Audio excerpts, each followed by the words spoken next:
Good morning and happy Halloween to you. This is Radical Rick, and today on Extreme Science we are going to talk about building robots and different ways that you can do that. I actually built some robots that I call zombie robots. We'll get to those in just a minute, but here we have some kits my grandkids love to build when they come over. I have a whole bunch of these kits downstairs, and last night my granddaughter and I actually built this one.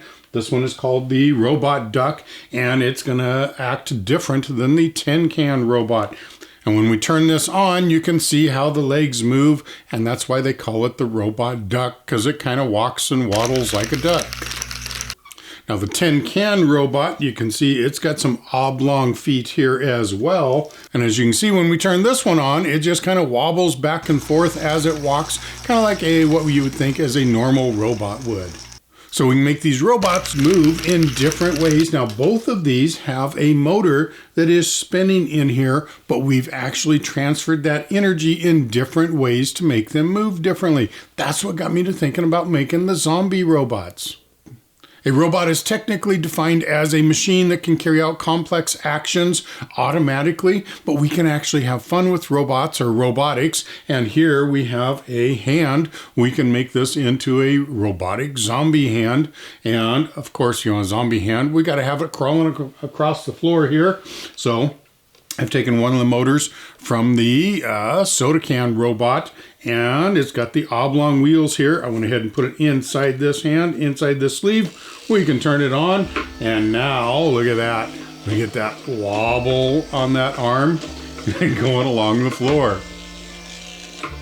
Now I could have just put regular wheels on here, but it would have just gone straight across the floor. I figure with those oblong wheels, now it will wobble like this and add extra movement there, which makes it look really cool. The other thing I could do is to go ahead and cut the fingers and make the fingers move like this, so it will actually pull itself across the floor. There's all kinds of stuff that we can do with robotics and different gearing and motors.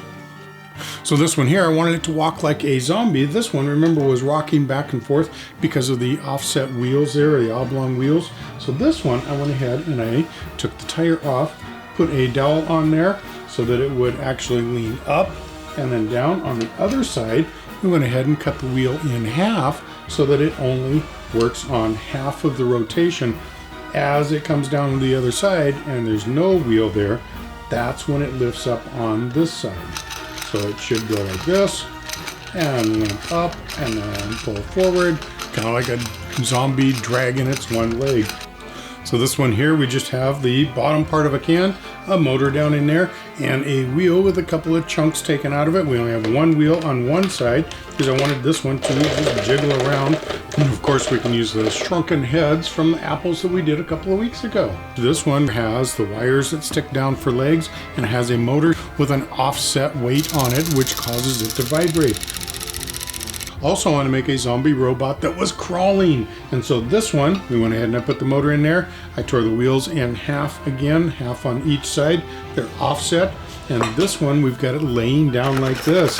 Since it is crawling, went ahead and added a slinky in there with a back half that it drags along the ground. These were really fun to paint too.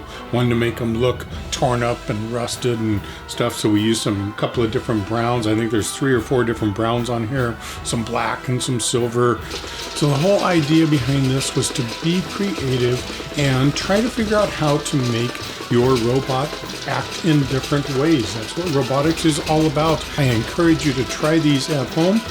Have fun with this. Happy Halloween. You guys be safe out there, and we'll see you next week.